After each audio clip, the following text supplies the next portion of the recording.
नमस्कार, मी मांजरी येथल्या आदिवासी मुलांच्या हॉस्टेलला आता आहे.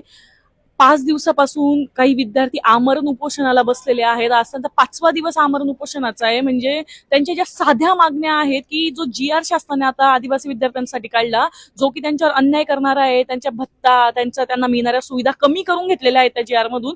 म्हणजे फर्स्ट जनरेशन लर्नर असतात आदिवासी विद्यार्थी, त्यांना तुम्ही शिक्षणाच्या सुविधाच कमी करून टाका, म्हणजे ते शिकणारच नाही, म्हणजे ते परत अंधारात लोटले जातील. हा नेडा विचार सरकार ह्या सगळ्या मागे करतंय. तर त्या सगळ्याच्या विरोधात ह्या विद्यार्थ्यांनी आवाज उठवलेला आहे.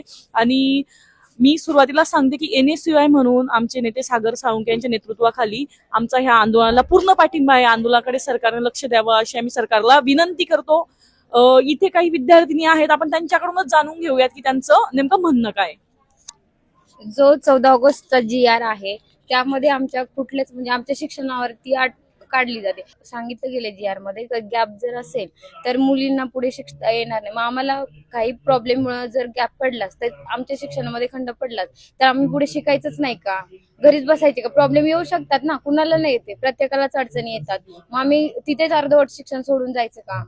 एखाद्या वेळी घरची परिस्थिती असली, आजारपण असलं म्हणून एखादी वर्ष गॅप घेतला गेला, तर मग त्या विद्यार्थ्यांचं त्यांना आयुष्यभर तुम्हाला आदिवासी म्हणून कुठलीच सुविधा आम्ही सरकार म्हणून देणार नाही, इतका निर्लज्जपणाचा कहर सरकारने केलेला आहे. हा जो जी.आर. आहे तो पूर्णपणे आम्हाला रद्द हवा आहे. आणि त्यांनी जो आता 5 ऑगस्टला जो जी.आर. काढलेला त्याच्यानंतर विद्यार्थ्यांच्या मनसमाधानासाठी त्यांनी तो त्या जी.आर. मध्ये थोडेफार काही चेंजेस करून तो नवीन जी.आर. काढला, पण त्याच्यामध्ये अगदी छोटे चेंजेस केले त्यांनी. जंगलामधून आम्ही आलोय पुण्यासारख्या ठिकाणी शिकायला, तर आम्हाला हे जंगलातच पाठवतायत. म्हणजे यांचं नक्की धोरण काय? जंगल पण काढून घेतले जंगलात पाठवतात पण जंगल पण ठेवले नाहीयेत. आणि आम्ही काही कुणाच्या बापाचं मागत नाही. आम्ही जेवढं आमच्या हक्कामध्ये बसतंय तेवढंच मागतोय ना. मग ह्यांना द्यायला काय प्रॉब्लेम आहे?